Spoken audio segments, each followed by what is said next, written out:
예, 오늘 말씀드린 것처럼 요한복음 마지막 시간이 왔습니다. 늘 시작이 있으면 마지막이 있게 마련인데요. 다음 주부터는 저희가 사사기 공부를 하려고 하는데, 저희가 창세기, 출애굽기, 레위기까지 강해가 돼 있고요.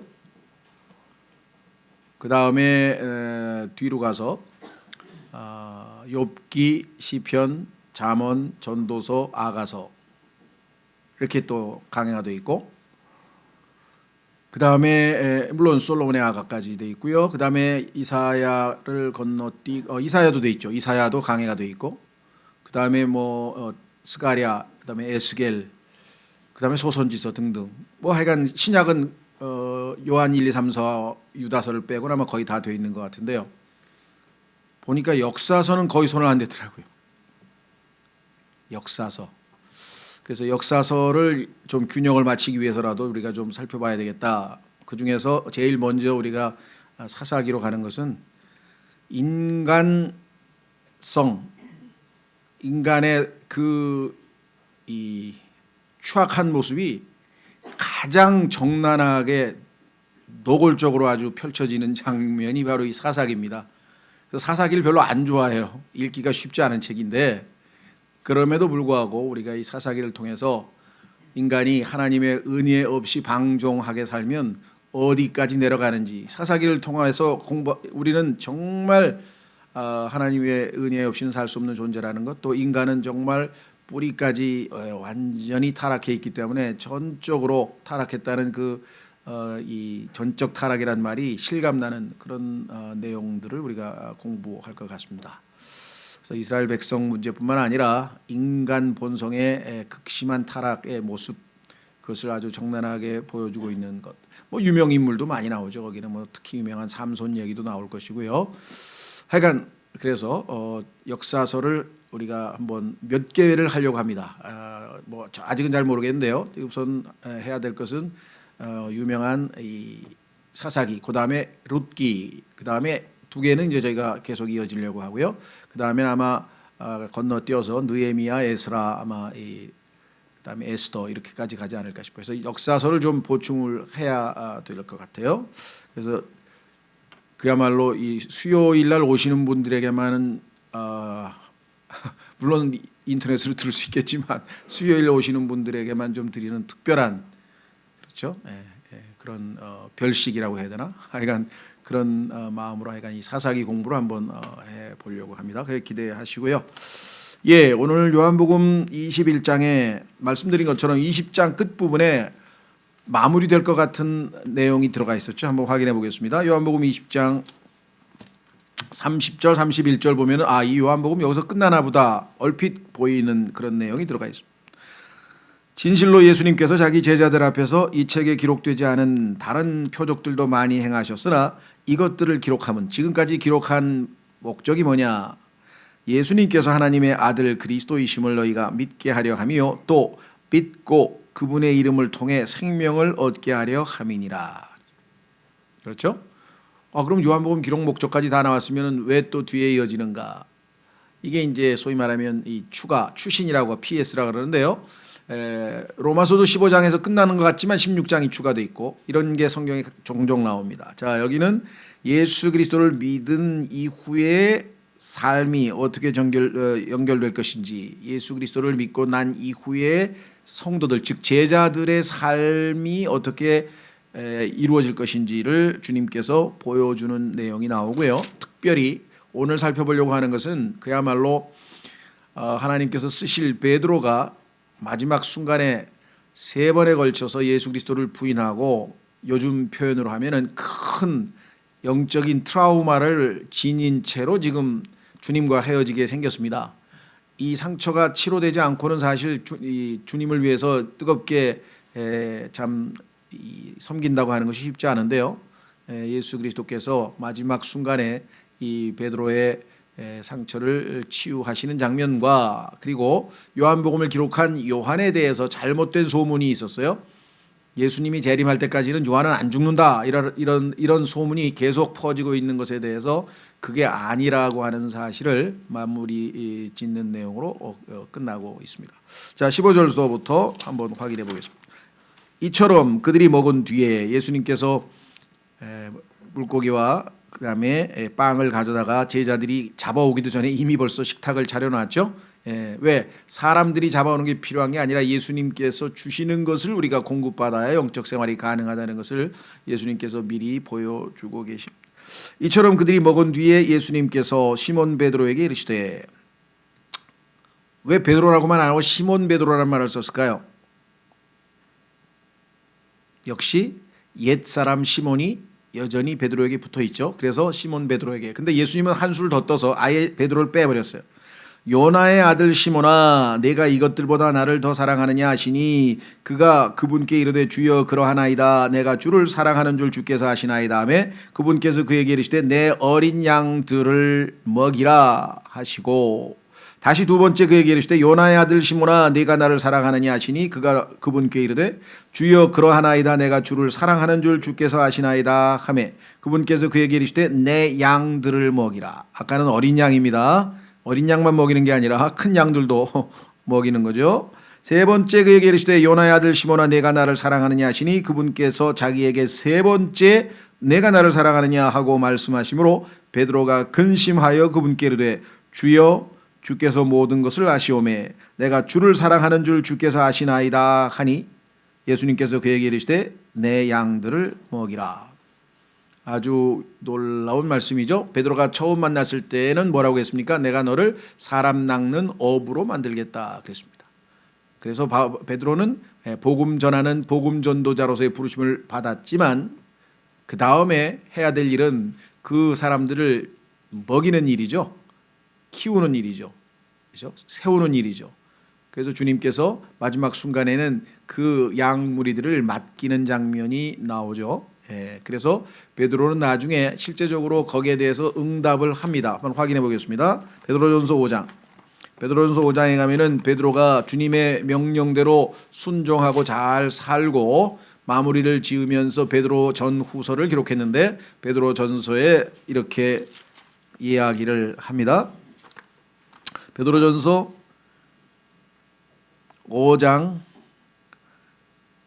1절 너희 가운데 있는 장로들에게 권면하노니 나 역시 장로요 그리스도의 고난의 증인이요 또한 앞으로 나타날 영광에 참여할 자니라.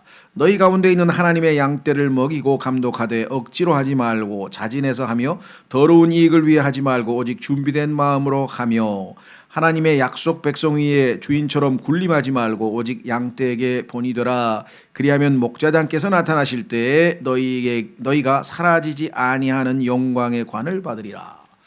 그래서 주님의 명령을 아주 명심하고 마음에 새기는 것을 우리가 확인해 볼 수가 있습니다. 자, 다시 돌아가셔서 본격적으로 이제 15절서부터 좀 살펴보려고 합니다. 아시다시피 예수님께서는 시몬의 즉 베드로의 옛 이름을 부르셨어요. 왜 그럴까요? 베드로는 지금 앞부분에서 지금 숯불, 예수님께서 숯불을 피워놨죠. 18장 8절에서 숯불을 쬐고 있습니다. 예수님을 배반하면서 숯불을 쬐다가 소녀에게 한 소리 들었죠. 너 갈릴리파 맞네, 예수파 맞네. 그래 아니라고 저주까지 하면서 예수님을 부인해 버렸는데요. 예수님께서는 의도적으로 아마 숯불을 피워놓으셨는지 모르겠어요. 네가 나를 부인했던 그 장소 숯불 기억나느냐? 숯불.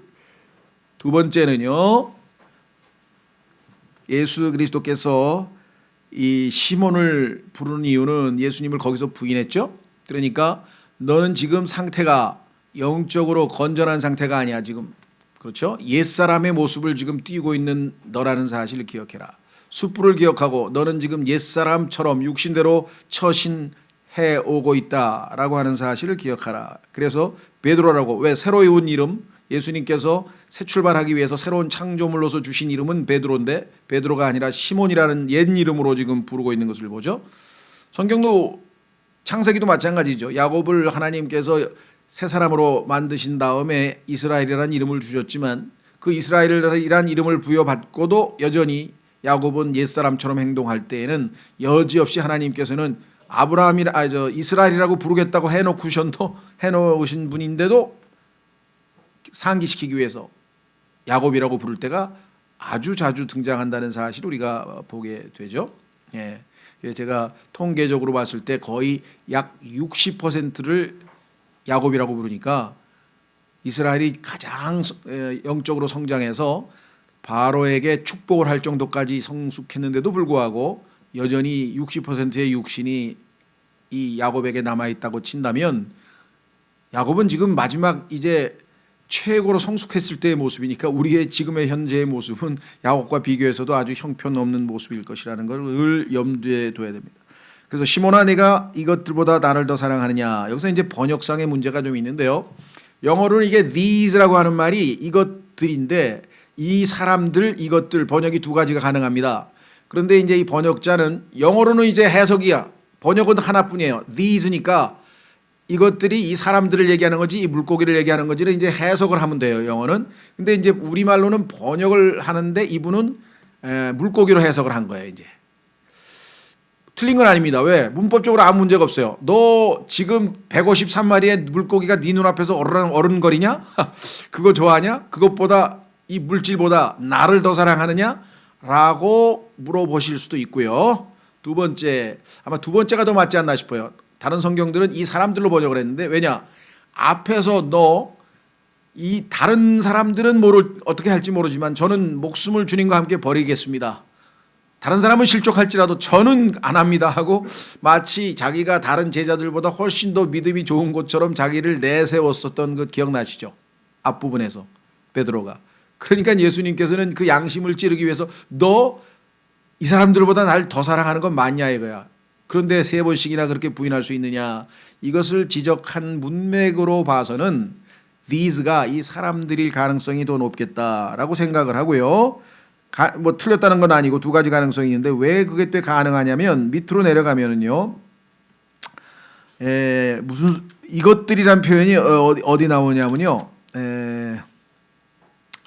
24장 끝부분에 보면은 이것들을 증언하고 이것들을 기록한 제자가 했을 때 이것들이라고 해서 사람을 가르치지 않고 사물을 가르칠 때는 things, these things란 말이 쓰였어요. 그래서 어쩌면 뭐 이 물고기들보다도 해석이 가능하고 이 다른 옆에 있는 6명의 제자들보다 나를 더 사랑하느냐라고 질문하셨을 수도 있다. 그렇게 생각하시면 되겠죠. 어쨌거나 하여간 비교 대상이 있었어요. 하시니 그가 그분께 이르되 주여 그러하나이다 내가 주를 사랑하는 줄 주께서 아시나이다 하매 담대하게 맞습니다. 저는 주님을 사랑합니다 하고 얘기를 했습니다. 그때 주님께서 그에게 이르시되 내 어린 양들을 먹이라. 참 노련하신 분 같아요. 베드로를 지금 여기서 상처를 치유하는 순간에 단순히 그래 용서하마 정도가 아니라 그에게 담대하게 이제 그렇다면 용서를 받고 이제 마음의 평정을 누렸다면 담대하게 이제 섬김의 장으로 나아가라. 그래서 담대하게 임무를 부여하시고 계신 모습을 우리가 보게 되죠. 예. 그래서 주님께서 내 어린 양들을 먹이라. 그렇습니다. 처음에는 우리가 당연히 어린 양들부터 먹이는 우리도 아직 성숙하지가 않았기 때문에 베드로에게 그와 같이 말씀하셨겠죠. 예. 자, 그리고 두 번째 다시 그에게 이르시되 요나의 아들 시몬아 내가 나를 사랑하느냐? 자, 이번에는 이것들보다 또는 이 사람들보다 이런 비교 대상이 없습니다. 그냥 네가 날 사랑하느냐라고 물어보셨습니다. 그가 그분께 이르되 주여 그러하나이다 내가 주를 사랑하는 줄 주께서 아시나이다 하매 그분께서 그에게 이르시되 sheep 이번에는 lamb이 아니고 sheep인데요 내 양들을 먹이라 하시고 베드로가 이제 아까도 얘기했지만 장로가 돼서 점점 성장하면은 이제 그래도 단순히 아주 갓난하게 될 뿐만 아니라 어느 정도 이 중간급 되는 그러한 성장한 사람들도 돌봐야 한다는 사실을 주님께서 언급하고 계시는 거겠죠. 자, 세 번째 그에게 이르시되 요나의 아들 시몬아 내가 나를 사랑하느냐 하시니 그분께서 자기에게 세 번째 내가 나를 사랑하느냐 하고 말씀하심으로 베드로가 근심하며 그분께 이르되 세 번째 했을 때 얼마나 찔끔했겠어요. 아, 내가 세 번을 주님을 그냥 부인했더니 주님께서 나를 세 번을 질문을 하시는구나. 그렇죠? 그거를 연상을 못했다면 영적으로 아주 둔감한 사람이죠. 아, 주님께서 나의 옛 3번에 걸친 실수를 다 용서하시겠다는 뜻이구나. 그래서 더 어쩌면 주님의 배려에 대해서 마음에 아마 기뻤을 거예요. 그러면서도 3번까지 질문하시는 것에 대해서 이제 마음이 무거워졌다. 근심하며 그분께 이르되 주여 주께서 모든 것을 아시오매. 이 고백이 나오기를 기다렸던 것 같아요. 주님, 제가 주님을 부인한 것도 아시고 그때 내가 얼마나 나약한 자인지도 아시고 그 이후에 제가 통곡하고 운 것도 아시고 이제 낙심해서 이제 다시 정말 이 고기 잡으러 가신 것도 아시고 그럼에도 내 마음이 불편한 것도 아시고 모든 것을 다 아시는 분이 뭐하러 물으시냐 이거겠죠. 그래서 또 아주 고백을 속마음을 터놨습니다. 주여 주께서 모든 것을 아시오매 내가 주를 사랑하는 줄 주께서 아시나이다. 양심에 전혀 거리낌이 없어요. 비록 나는 잘못은 했지만 주님을 사랑하는 것은 명백한 사실이다. 그래서 주님을 사랑합니다 라고 이렇게 고백을 했습니다. 자, 그리스도인은 어떤 면에서 정말 뭐라고 표현해야 되나? 속이 편해요. 스트레스 받을 일이 없어요. 왜? 속일 수가 없으니까. 세상 사람들은 속나 안 속나 어떻게든지 사람들을 속여가지고 그렇지 않은 척하고 슬퍼도 안 슬픈 척하고 힘들어도 안 힘들 척하고 하여간 뭔가 이렇게 위장하면서 살아야 되는데 그리스도인은 그럴 필요가 없어. 왜? 다 아시니까. 하나님 앞에 뭘 속이겠어요. 다 아시는 분이 있는데 약하면 약한 척으로, 그렇죠? 넘어지면 넘어진 대로 있는 모습 그대로, 죄를 졌으면 죄인 질 모습으로, 비참하면 비참한 모습으로 하나님 앞에 나아가는 수밖에는 다른 방법이 없다는 거죠. 그런 의미에서 볼 때는 매가 필요하면 매를 맞는 거고, 그렇죠? 위로가 필요하면 위로를 받는 거고, 그런 의미에서는 정말 편한 것 같아요. 위장이 필요 없다. 위장. 모든 것을 다 하나님 앞에 그대로 드러나는데 뭘 위장할 필요가 있겠습니까? 그렇죠? 자, 히브리서로 갑니다. 가끔 가다가 우리가 영적으로 둔감해져서 잘 못 보면 하나님께서 보여주시는 방법이 있어요. 보여주시는 방법이 있어요. 자, 히브리서 4장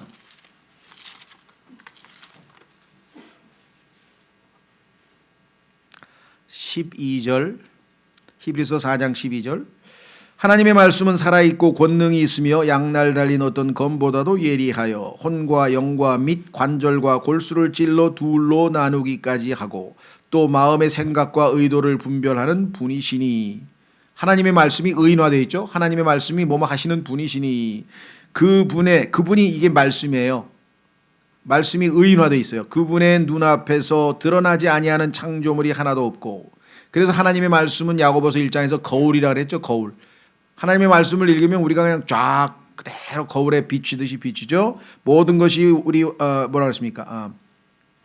드러나지 아니하는 창조물이 하나도 없고 모든 것이 우리와 상관하시는 그분의 눈에 벌거벗은 채 드러나 있느니라. 투명하게 모든 것을 다 들여다보고 계시는 그분 앞에 우리가 무엇을 숨기고 감출 수 있겠는가? 시편 119편. 그랬더니 방법이 하나 있습니다. 뭐야 그랬더니 성경을 안 읽으면 됩니다. 맞는 얘기죠. 성경 아니 거울을 안 보면 그만이지. 거울을 안 보면 자꾸만 더러워져도 안 보면 더 시커매지는 거죠. 시편 119편 105편 5절. 시편 119편 105절. 주의 말씀은 내 발의 등불이요 내 길의 빛이니이다. 그렇죠? 우리의 속만 비추는 게 아니라 가는 길도 비추어 주시는 분입니다. 그러니까 우리는 그냥 항상 환한 대낮에 사는 것이에요. 우리에게는 밤이 없다 이 말씀입니다. 다시 돌아옵니다. 그래서 주님께서는 이제 마지막으로 내 양들을 먹이라 이렇게 끝냈습니다. 그리고 이제 베드로의 마지막 운명에 대해서 얘기해 줬는데 그리 밝은 얘기가 아니신 것 같아요. 자, 진실로 진실로 내가 네게 이르노니 젊어서는 내가 스스로 띠를 띠고 내가 원하는 곳으로 다녔으나, 그래 네가 고기 잡고 싶으면 고기도 잡으러 가고 하고 싶은 일 다 했지만, 자 늙어서는 내가 내 손을 내밀 터인즉 다른 사람이 내게 띠를 띠어 내가 원하지 않은 곳으로 너를 데려가리라 하시니라. 감옥에도 가고 힘든, 그렇죠, 어려운 곳에도 끌려가고 원치 않는 곳에도 끌려가고 실제적으로 바울도 그렇게 끌려간 적이 있죠. 예, 그래서 그의 마지막 어떤 죽음을 죽을 것인지 말씀했는데 여기서 끝나면 얼마나 베드로에게는 참 앞이 캄캄하겠어요. 아이고 이제 앞으로 이제 끌려간 일만 남았나 보다 했는데요. 베드로에게 힘과 담대함을 줄 수 있는 마지막 위로의 말씀이 있어요. 그것은 뭐냐? 19절. 그분께서 그가 어떤 죽음으로 하나님께 영광을 돌릴지 표적으로 보여주시며 이것을 말씀하시니라. 어떤 죽음으로 하나님께 영광을 돌릴지 표적으로 보여주시며 이것을 말씀하시니라. 죽는 순간에, 그렇죠? 그 죽음이 헛된 죽음이 아니라 하나님께 영광을 돌리는 죽음을 죽게 될 것이라는 사실을 보여줬죠. 바울에게도 하나님께서 어떻게 죽을 것인지 알려주어서 디모데후서에서 자신의 유언을 할 때에도 내가 곧 이제 하나님 앞에 헌물로 바쳐질 때가 다가오고 있다 이렇게 얘기를 했습니다. 자, 그분께서 이것을 말씀하시고 그에게 이르시되 나를 따르라 하시니라. 나를 따르라. 앞에서도 말씀하셨죠? 내가 너를 사람 낚는 업으로 만들리라. 나를 따르라. 그렇죠? 예, 이번에는 주님께서 다시 한번 나를 따르라. 성경에 보니까 예수 그리스도께서는 우리를 앞서가시는 구원의 대장, 캡틴, 대장이고요. 앞서가시는 대장이고요. 그 다음에 또 우리보다 앞서 달리시는 분, forerunner. 히브리서 6장에 보면은 앞서 달리시는 분이에요. 그래서 우리가 그분을 따라가는 사람으로 나와 있죠. 바울도 얘기했죠. 내가 예수 그리스도를 따르는 것처럼 너희는 나를 따르라. 따르는 자라고 성경에 나와 있습니다. 자, 그래서 예수 그리스도께서 이제 베드로에 대한 이야기는 여기서 마무리를 지었습니다. 자, 이제 마지막 여기에 또 인간의 어떤 그 뭐라고 표현해야 되나요? 또 다른 나약한 모습, 베드로의 또 인간적 모습이 마지막 순간에도 나타나네요. 뭐라고 했느냐? 그때 베드로가 돌이켜 예수님께서 사랑하신 그 제자가 따르는 것을 보았는데, 뒤에 보니까 요한이 따라오고 있더라. 아마 그 바닷가를 둘이서 걸어가셨는지 어쨌는지 문맥으로 봐서는 요한이 뒤따라오는 것을 보시고, 그렇죠? 그러니까 아마 다른 제자들 있는 데서 한 게 아니라 베드로하고 개인적인 대화를 통해서 베드로의 이 고백을 들으시고 용서를 하신 것 같아요. 자, 그 제자가 따르는 것을 보았는데 이 제자는 성경에서 요한복음에서 항상 예수님께서 사랑하시던 제자라고 했고요. 요한이라고 하는 단어의 의미가 사랑받는 자라는 뜻이라 그랬죠. 네, 그래서 뭐 서양 사람들 보면은 이 요한이라고 하는 이름이 우리말로는 요한이고 영어로는 존이고 그다음에 불어로는 장이고 스페인어로는 환이고 그렇죠? 뭐 이태리도 뭐 장이고 하여간 얼마나 많은 사람들이 이 이름을 좋아하는지 모르겠어요. 예, 존이라는 이름은 뭐 이 요한이라는 이름은 세계적으로 아주 인기 있는 이름 중에 하나인데요. 왜? 사랑받는 자라는 뜻이니까. 그는 또한 만찬 자리에서 그분의 가슴에 기대어. 요한이 상당히 자기 자신을 드러내는 표현을 썼어요. 그 사람은 어떤 사람이었느냐? 그는 또한 만찬 자리에서 그분의 가슴에 기대어 주여 주를 배반하여 넘겨주는 자가 누구니까 하고 말한 자더라. 다른 사람들은 감히 묻지를 못했어요. 왜? 양심이 깨끗하지 못하니까. 혹시 나 아닌가? 혹시? 왜? 자기도 혹시라도 예수님 배반할지 모른다는 두려움 때문에 그랬는지 다른 사람은 담대하게 얘기를 못하는데 요한은 절대로 아니야. 자기는 예수님을 배반할 사람이 아니기 때문에 누굽니까? 난 아닌데 하고 물어볼 수 있었던 사람이에요. 뿐만 아니라 가슴에 기대어. 가슴, 심장 부분인데요. 예수 그리스도가 이 땅에 육체를 입고 찾아왔는데 예수님의 심장에는 하나님의 피가 흐르고 있다. 온 우주의 창조의 주인공이신 그분의 심장에서 흐르는 그 피를, 그렇죠? 그 심장에 가슴에 기대어서 식사를 할 정도의 친밀감을 지닌 그 사람이 이 요한복음을 기록했으니까 참된 말씀이다. 절대 여기에는 잘못된 기록이 없다라고 하는 것을 강조하기 위해서 자기 신분을 더 확실하게 사람들에게 신뢰감을 주기 위한 것 같아요. 자, 그래서 뭐라고 얘기했습니까? 베드로가 그를 보고 예수님께 이르되 주여 이 사람은 무엇을 하리이까 하니. 네, 쓸데없는 짓을 한 거죠. 딴 사람 생각을 왜 합니까? 딴 사람. 그렇죠. 딴 사람이 하나님께서 위대하게 쓰시던 돈을 많이 주시던 뭐 예쁘게 만드시던 그게 뭔 상관이에요? 나하고 하나님과의 관계가 중요한 거지. 그렇죠. 예, 이 비교의식 이것 때문에 약간 또 많은 교회 안에서의 문제도 생기고요. 뭐 인간 사회에서의 뭐 이 비교로 인한 부작용이나 악한 결과들은 말할 것도 없고 교회 안에서도 이런 문제가 부지기수로 일어나는 것이죠. 그렇죠? 예. 한번 확인해 볼까요? 고린도전서 4장. 고린도전서 4장.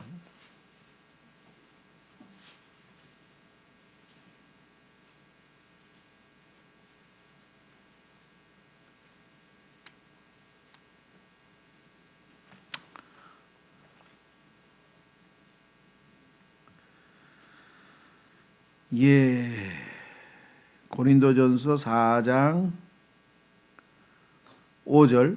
그러므로 주께서 오실 때까지 때가 이르기 전에 아무것도 판단하지 말라. 그분께서 어둠에 감추어진 일들을 빛으로 가져가 드러내시고 마음의 의도들을 드러내시리니 그때 각 사람이 하나님께 칭찬을 받으리라. 일단 판단하지 말고요. 더 나아가서 로마서로 가면 이제 형제들을 판단하지 말라. 자, 로마서 14장. 로마서 14장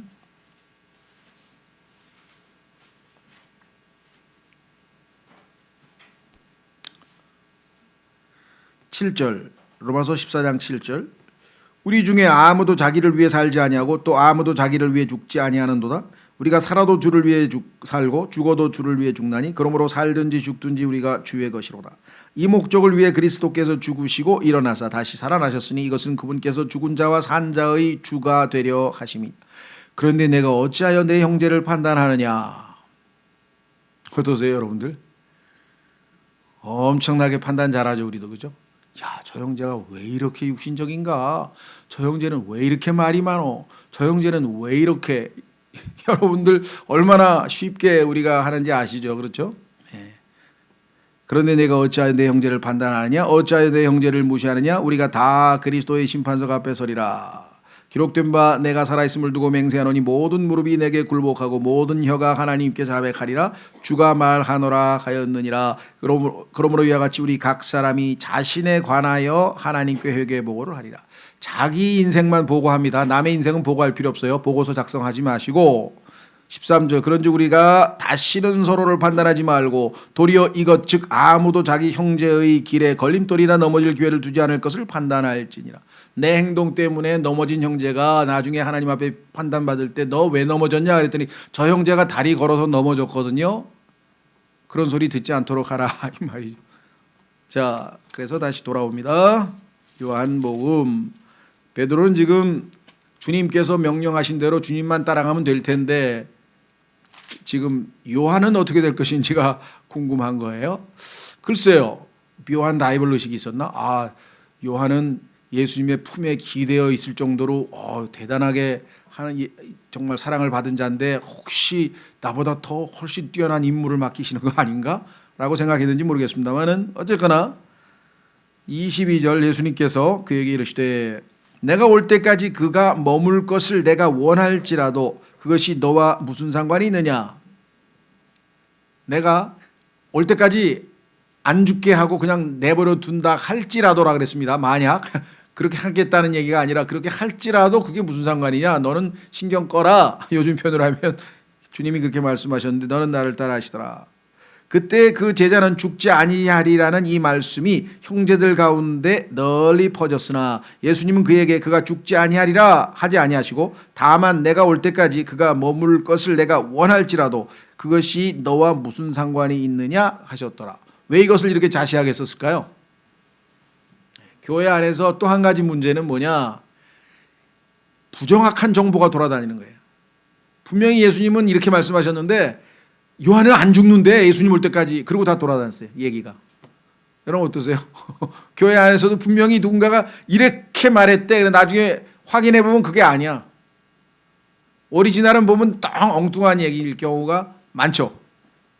누가 그랬대. 근데 보면은 우리는 아담의 성품이 있어서 그런지 그걸 있는 그대로 안 하고 자기가 각색해서 자기가 생각하는 방식대로 편집을 해가지고 전달을 하는데요. 그래서 신문, 방송, 뭐 잡지, 텔레비 여기에 나오는 얘기의 90%가 다 정확하지 않은 얘기입니다. 객관적 사실이 아니에요. 그런데 아예 요즘에 뭐 노골적으로 페이크 뉴스 그냥 꾸며낸 막 가짜 뉴스 만들어 가지고 뭐 사람들 골탕 먹이는 건 뭐 말할 것도 없고, 뭐 옛날에는 보면 또 무슨 뭐 여자 국회의원 나경원인가 뭐 몇 억짜리 뭐를 얼굴 어쨌든 하더라 저때 그 소문 나가지고 결국 떨어졌잖아요. 그러니까 없는 얘기 만들어 가지고 지금 이 소위 말하면 소문 퍼뜨리면은 순식간에 사람들은 그냥 귀가 얇아서 다 들어버리거든요. 뭐 세상 사람들은 그렇다고 치고 교회에서도 마찬가지예요. 누구 형제가 어쨌대, 누구 자매가 어쨌대, 이 나중에 확인해 보면 그 아닌 경우가 90%야. 이것을 성경에서는 evil surmising, 악한 억측이라 그래요. 교회에서 가장 조심해야 될 게 악한 억측이에요. 그래서 누가 어쩌대 얘기를 들으면요, 알겠어. 근데 그거 조금 이따 나중에 확인해 보고 내가 그 얘기하세요. 확인하시라고, 객관적으로 정말 그랬는지. 그러면 나중에 보면 아니야, 그 사람은 그 얘기한 게 아니었어. 또 그런 의도로 한 것도 아니었어. 그렇죠? 예. 오죽하면은 성경에서 이걸 바로 잡았겠어요. 요한은 안 죽는데 예수님 오실 때까지 라는 소문이 돌아다녔는데 그렇게 말씀하신 게 아니었더라 라고 성경에 나왔죠. 자, 그래서 우리도 다른 사람에 대해서 신경 쓸 필요 없다, 판단할 필요 없다. 두 번째, 우리가 말을 할 때에는 있는 그대로 해야 됩니다. 그래서 the truth, 진리라 그랬어요. 자, 에베소서 4장 15절로 가겠습니다. 이거 오해하시면 안 됩니다. 에베소서 4장 15절은 여러분들이 얘기하는, 우리가 얘기하는 기독교 교리적 진리에 대한 얘기만 하는 게 아니고, 교리적 진리만 얘기하는 게 아니에요. 여기서는 에베소서 4장 15절, 오직 사랑 안에서 진리를 말하며 했을 때, 여기서 진리는 팩트, 사실을 얘기하라는 소리예요. 여기서 진리는 무슨 기독교의 위대한 교리적 진리를 얘기하라는 뜻이 아니라, 형제 자매들끼리 대화할 때에는 반드시 객관적인 사실만 얘기하라 이게요. 진리만 얘기해야지 거기다가 덧붙이거나 아니면 상상을 가미한다거나 추측을 가미한다거나 이렇게 하면은 문제가 생긴다 이 말이죠. 그렇죠? 자, 그런데 때로는 조심하십시오. 진리가 상대방의 마음을 상처낼 수도 있어요. 그렇죠? 그럴 때에 그 상처를 최소화하고 그것으로 인해서 상대방이 다시 마음을 돌려서 주님께로 회개할 수 있는 것은 뭐냐면 내가 사랑의 영으로 했느냐 안 했느냐에 달려 있어요. 상대방을 야단을 쳐도 지적할 수 있어요. 성경에 보면 권면하라 그랬어요. 그죠? 네, 형제 요즘에 왜 이렇게 교회 지각하는 거야? 예를 들면 하고 싶어서 했다. 맞는 말이잖아요. 지각을 했으니까. 근데 그것이 사랑의 영으로, 왜 형제가 그렇게 되면 주님의 은혜가 손해볼 거 아니냐. 그렇죠? 예배는 꼭 설교만 중요한 게 아니라 처음에 시작할 때 다 일어나서 하나님께 찬송하고 기도하고 그 모든 것에서 은혜를 얻는데, 아, 형제는 밤낮 설교만 들어오는 것 같아? 라고 얘기를 했다. 맞는 말을 했어요. 그 대신 그 형제가 진정으로 더 하나님께 은혜를 누리기 위해서는 그래서는 안 된다는 사랑의 영을 깔고 하면 순간적으로 기분 나빠도 집에 가서 하나님께서, 아, 그래도 저 형제 아까 마음 자세를 보니까 정말 안타까워서 하는 말이, 아, 하고 상처 입지 않고 받아들여서 고칠 수 있어요. 근데 똑같은 말을 했는데 진리를 말했어요. 근데 그게 질책성 또는 그냥 단순한 어떤 비판적인 그런 영으로 얘기하면 안 먹힙니다. 복음도 마찬가지예요. 복음을 전할 때 정말 예수님 안 믿으면 지옥 간다니까요. 똑같은 진리를 얘기했습니다. 근데 그게 사랑의 영으로 전달된 거냐, 아니면 정말 이렇게 안 받아들일게요, 지옥에나 가? 라는 마음 자세로 했느냐. 후자도 있어요. 어떤 사람 복음 전하는데 정말 지독하게 강팍해가지고요, 제가 마지막 순간에 지옥에 나가세요! 그리고 왔대. 그리고 승리하고 왔다고 막 자랑하는 거예요. 그래서 내가, 그건 자랑할 일이 아닌데 지옥에 가면 안 되죠 라고 얘기할 때도, 지옥 얘기를 하더라도 사랑의 영으로 할 수 있고, 그렇지 않고, 그죠? 화가 나가지고 그냥 지옥에 나가시오라고 얘기할 수도 있고. 무슨 말인지 이해가 되셨어요? 예. 자, 그래서 우리는 요한복음을 마무리 지면서 두 가지 영적 교훈을 얻네요. 하나는 함부로 판단하지 말라, 다른 사람 신경 쓰지 말라. 그 다음에 있는 그대로 진리를 사랑으로 말하라. 지어낸 얘기는 우리가 속아서는 안 된다. 자, 마무리 짓겠습니다. 24절. 이것들을 증언하고 이것들을 기록한 제자가 이 사람이라. 내가 이것을 기록했는데 우리는 그의 증언이 참된 줄 아노라. 마지막 얼마나 놀랍습니까? 이 모든 것이 참이다. 이게 참 진리에서 나왔다. 25절 예수님께서 행하신 다른 일들도 많으므로 만일 그것들을 낱낱이 기록한다면 심지어 이 세상이라도 기록된 책들을 담지 못할 줄로 나는 생각하노라. 아멘. 25절에 대해서는 우리가 예수님께서 행하신 일들 이걸 우리가 어찌 다 알 수 있겠습니까? 그렇죠? 예. 정말 예수님 만나서 이 말씀에 대해서 정말 어떤 의미로 쓰였는지 우리가 보지 않는 가운데 얼마나 많은 일들을 하셨는지 우리는 잘 모르니까 맨 마지막에 하나님께서 아멘 그러하다 그렇습니다 라고 해서 마무리를 지었습니다. 부족하지만 우리가 일단 요한복음 한번 참 공부할 수 있었던 기회가 있어서 참 감사했고요. 다음 수요 기도회에서는 말씀드린 것처럼 우리가 한 번도 공식적으로 강해하지 않았던 역사서 부분을 좀 더 보완하는 시간을 갖도록 그렇게 하겠습니다. 오늘 이 시간에 주신 말씀을 통해서 요한복음에서 배운 것들이 다 그냥 지워지거나 흩어지지 아니하고 주님께서 우리의 삶에서 요한복음에 계시된 주님을 더욱 깊이 알아가고 열매 맺는 삶을 살 수 있도록 잠깐 기도하겠습니다.